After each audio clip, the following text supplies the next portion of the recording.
The Lord said to Moses, These are the regulations for any diseased person at the time of their ceremonial cleansing when they are brought to the priest. The priest is to go outside the camp and examine them. If they have been healed of their defiling skin disease, the priest shall order that 2 live, clean birds and some cedar wood, scarlet yarn, and hyssop be brought for the person to be cleansed. Then the priest shall order that one of the birds be killed over fresh water in a clay pot. He is then to take the live bird and dip it, together with the cedar wood, the scarlet yarn, and the hyssop, into the blood of the bird that was killed over the fresh water. 7 times he shall sprinkle the one to be cleansed of the defiling disease, and then pronounce them clean. After that, he is to release the live bird in the open fields. The person to be cleansed must wash their clothes, shave off all their hair, and bathe with water. Then they will be ceremonially clean. After this, they may come into the camp, but they must stay outside their tent for 7 days. On the 7th day, they must shave off all their hair. They must shave their head, their beard, their eyebrows, and the rest of their hair.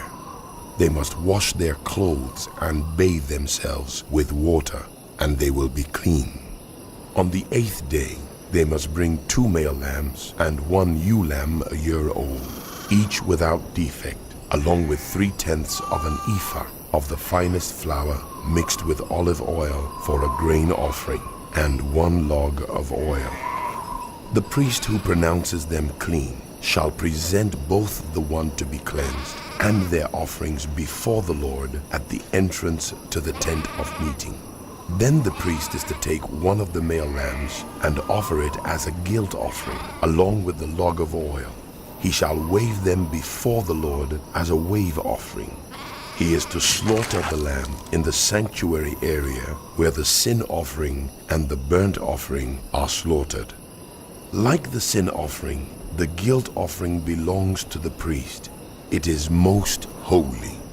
The priest is to take some of the blood of the guilt offering and put it on the lobe of the right ear of the one to be cleansed, on the thumb of their right hand, and on the big toe of their right foot.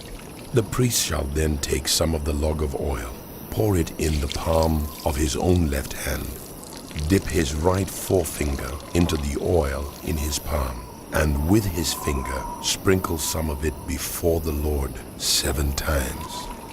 The priest is to put some of the oil remaining in his palm on the lobe of the right ear of the one to be cleansed, on the thumb of their right hand, and on the big toe of their right foot, on top of the blood of the guilt offering. The rest of the oil in his palm the priest shall put on the head of the one to be cleansed and make atonement for them before the Lord. Then the priest is to sacrifice the sin offering and make atonement for the one to be cleansed from their uncleanness. After that, the priest shall slaughter the burnt offering and offer it on the altar together with the grain offering and make atonement for them, and they will be clean. If, however, they are poor and cannot afford these, they must take 1 male lamb as a guilt offering to be waved to make atonement for them, together with 1/10 of an ephah of the finest flour mixed with olive oil for a grain offering, a log of oil, and 2 doves or 2 young pigeons, such as they can afford, 1 for a sin offering and the other for a burnt offering. On the 8th day, they must bring them for their cleansing to the priest at the entrance to the tent of meeting before the Lord. The priest is to take the lamb for the guilt offering together with the log of oil and wave them before the Lord as a wave offering. He shall slaughter the lamb for the guilt offering and take some of its blood and put it on the lobe of the right ear of the one to be cleansed, on the thumb of their right hand, and on the big toe of their right foot. The priest is to pour some of the oil into the palm of his own left hand, and with his right forefinger sprinkle some of the oil from his palm 7 times before the Lord. Some of the oil in his palm he is to put on the same places he put the blood of the guilt offering, on the lobe of the right ear of the one to be cleansed, on the thumb of their right hand, and on the big toe of their right foot. The rest of the oil in his palm the priest shall put on the head of the one to be cleansed, to make atonement for them before the Lord.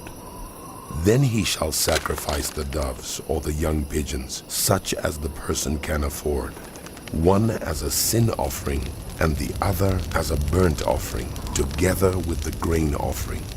In this way the priest will make atonement before the Lord on behalf of the one to be cleansed.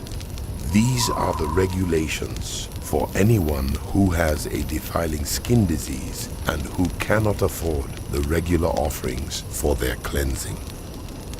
The Lord said to Moses and Aaron, When you enter the land of Canaan, which I am giving you as your possession, and I put a spreading mold in a house in that land, the owner of the house must go and tell the priest, I have seen something that looks like a defiling mold in my house.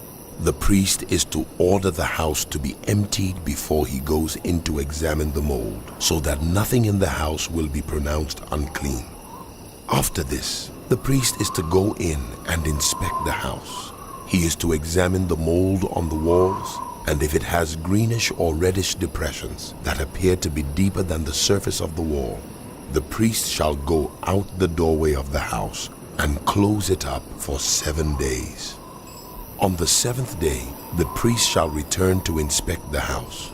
If the mold has spread on the walls, he is to order that the contaminated stones be torn out and thrown into an unclean place outside the town. He must have all the inside walls of the house scraped and the material that is scraped off dumped into an unclean place outside the town. Then they are to take other stones to replace these, and take new clay and plaster the house. If the defiling mold reappears in the house after the stones have been torn out and the house scraped and plastered, the priest is to go and examine it. And if the mold has spread in the house, it is a persistent defiling mold. The house is unclean. It must be torn down, its stones, timbers, and all the plaster, and taken out of the town to an unclean place. Anyone who goes into the house while it is closed up will be unclean till evening. Anyone who sleeps or eats in the house must wash their clothes. But if the priest comes to examine it, and the mold has not spread after the house has been plastered, he shall pronounce the house clean, because the defiling mold is gone. To purify the house, he is to take 2 birds and some cedar wood, scarlet yarn, and hyssop. He shall kill one of the birds over fresh water in a clay pot. Then he is to take the cedar wood, the hyssop, the scarlet yarn, and the live bird, dip them into the blood of the dead bird and the fresh water, and sprinkle the house 7 times. He shall purify the house with the bird's blood, the fresh water, the live bird, the cedar wood, the hyssop, and the scarlet yarn. Then he is to release the live bird in the open fields outside the town. In this way he will make atonement for the house, and it will be clean.